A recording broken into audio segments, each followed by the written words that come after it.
Welcome to Travel Kick Talk.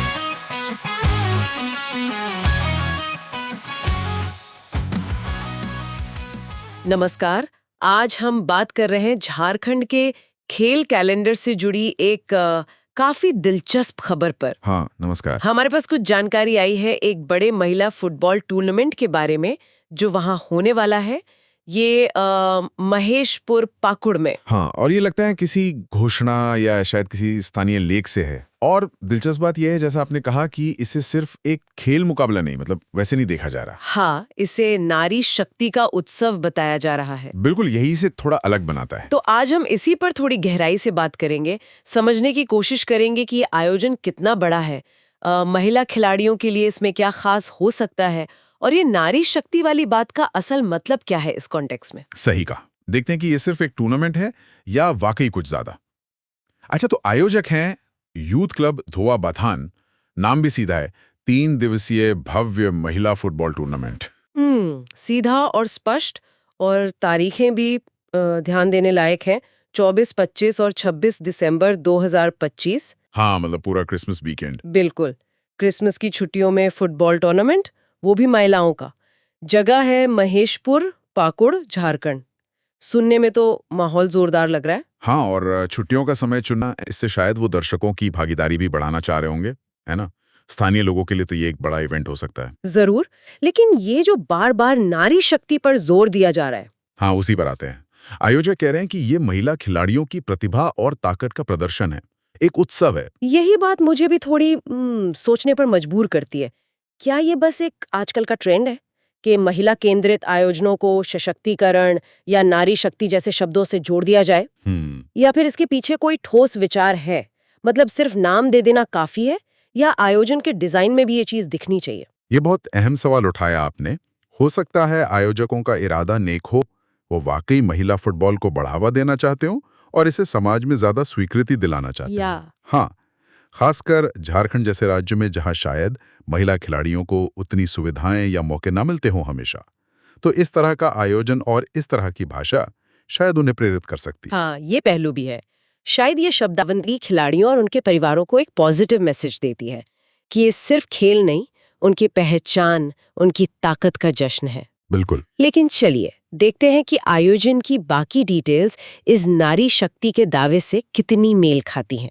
सबसे पहले बात करते हैं उस चीज की जो अक्सर सुर्खियां बटोरती है, प्राइज मनी, इनाम की रकम। बिल्कुल, और यहाँ तो लगता है आयोजकों ने दिल खोलकर खर्च करने का मन बनाया है। स्रोत के मुताबिक जीतने वाली टीम यानी फर्स्ट प्राइज पूरे 1.5 लाख रुपए का है।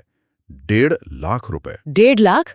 अरे वाह, ये तो वाकई बहुत बड़ी रकम है। हाँ, खास स्तर पर हम क्षेत्रीय स्तर के महिला फुटबॉल टूर्नामेंट की बात कर रहे हों। आमतौर पर लोकल टूर्नामेंट्स में इतनी बड़ी इनामी राशि, वो भी महिलाओं के खेल में कम ही देखने को मिलती है। सही कहा। ये रकम अपने आप में एक बयान है।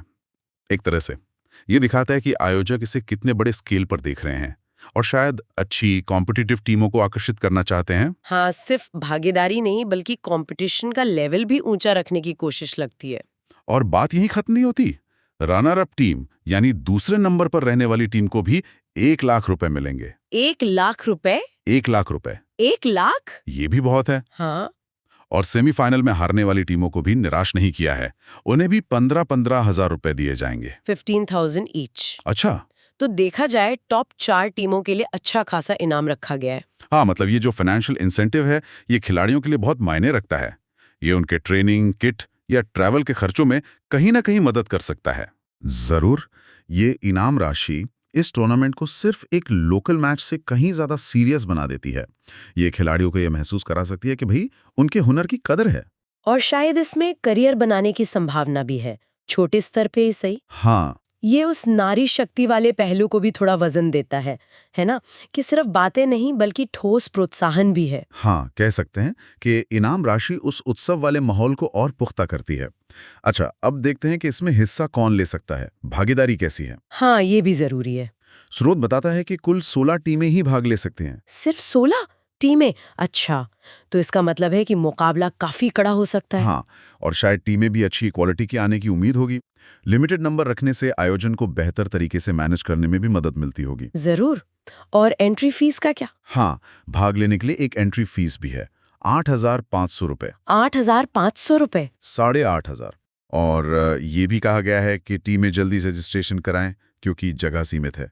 पहले आओ पहले पाओ जैसा कुछ होगा शायद। 8,500 रुपए एंट्री फीस, ये बहुत ज्यादा तो नहीं कह सकते लेकिन बहुत कम भी नहीं है। सही। शायद ये सुनिश्चित करता है कि सिर्फ सीरियस टीमें ही आएं। लेकिन क्या लगता है, ये फीस और सीमित टीमें, क्या ये झारखंड या आसपास की सभी टीमों के लिए एक्सेसिबल होगा? मतलब क्या सभी अफोर्ड कर पाएंगे? ये एक जरूरी सवाल है। हो सकता है कुछ छोटी या कम संसाधनों वाली टीमें इस फीस को वहन ना कर पाएं। ये एक तरह की बाधा भी बन सकती है उनके लिए। हाँ। हालांकि इतनी बड़ी इनामी राशि को देखते हुए शायद आयोजकों को लगा हो कि जो टीमें जीतने के लिए सीरियस हैं वो ये फीस दे सकती हैं। ये एक बैलेंस बनाने की कोशिश हो सकती है। हाँ, कि गंभीर टीमें आएं लेकिन संख्या इतनी ज्यादा ना हो कि व्यवस्था बिगड़ जाए। ये संतुलन साधना हमेशा मुश्किल होता है। बिल्कुल। अच्छा, टीमों को अगर ज्यादा जानकारी चाहिए या रजिस्ट्रेशन करना हो तो उसके लिए भी डिटेल्स दी गई हैं। हाँ बिल्कुल। स्रोत में अध्यक्ष, सचिव और उप अध्यक्ष के पदों के लिए कई लोगों के नाम और फोन नंबर दिए गए हैं। जैसे? अध्यक्ष के लिए RK, Stephen Tudu, Betka Tudu. Okay. सचिव के लिए राजेश, मार्सेटल टुडू, सुरेश। और उप अध्यक्ष के लिए अर्नेस, जूलियस मरांडी, सिंटू सोरेन। पूरी लिस्ट दी है। अरे वाह, इतने सारे कॉन्टैक्ट्स देना ये दिखाता है कि आयोजन समिति ने पहुंच आसान बनाने की कोशिश की है। हाँ, ये एक व्यवस्थित टीम का संकेत देता है। अलग अलग जिम्मेदारियों के लिए अलग अलग लोग। एक छोटे स्थानीय क्लब जैसे यूथ क्लब धोबा बाथन के लिए इस तरह का संगठन काफी सराहनीय लगता है। सही बात है। अक्सर ऐसे लोकल आयोजनों में किससे बात करें, कहाँ जाएं, यही पता करना मुश्किल हो जाता है। यहाँ ऐसा नहीं लगता। अच्छा, इनाम और खेल के अलावा कुछ और चीजों का भी जिक्र है, जैसे एक्स्ट्रा आकर्षण। हाँ, स्रोत में कहा गया है कि दर्शकों और खिलाड़ियों का जोश बढ़ाने के लिए कई आकर्षक स्पोर्ट्स प्रोग्राम प्राइज भी होंगे। स्पोर्ट्स प्रोग्राम प्राइज, ये थोड़ा अस्पष्ट है। इसका क्या मतलब हो सकता है? हाँ, क्लियर नहीं है। हो सकता है ये player of the match, top scorer, best goalkeeper जैसे इंडिविजुअल अवार्ड्स हों, या शायद दर्शकों के लिए कुछ लकी ड्रॉ या छोटी-मोटी प्रतियोगिताएं। हाँ, ये भी हो सकता है।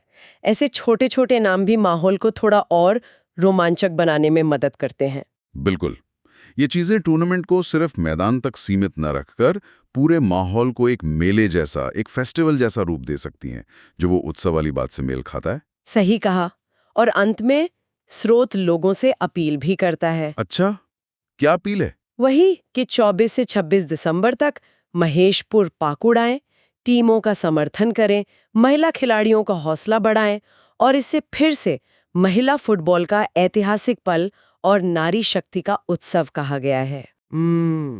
तो कुल मिलाकर देखें तो ये यूथ क्लब धोबा बाथन की एक बड़ी पहल लगती है। हाँ। झारखंड के महेशपुर जैसे इलाके में क्रिसमस वीकेंड पर अच्छी खासी इनामी राशि वाला महिला फुटबॉल टूर्नामेंट, जिसे नारी शक्ति के उत्सव के तौर पर पेश किया जा रहा है, सुनने में तो काफी महत्वाकांक्षी योजना लगती है। निश्चित रूप से। अगर हम पूरी तस्वीर को समेटें तो ये 3 दिवसीय टूर्नामेंट 24-26 दिसंबर 2025 कई कारणों से ध्यान खींचता है। पहला, जैसा हमने कहा, इसकी बड़ी इनामी राशि 1.5 लाख और 1 लाख। हाँ। दूसरा, इसका महिला फुटबॉल पर पूरा फोकस। और तीसरा, इसे नारी शक्ति के उत्सव के रूप में प्रस्तुत करने का प्रयास। और जो लोग हमें सुन रहे हैं उनके लिए ये क्यों मायने रखता है?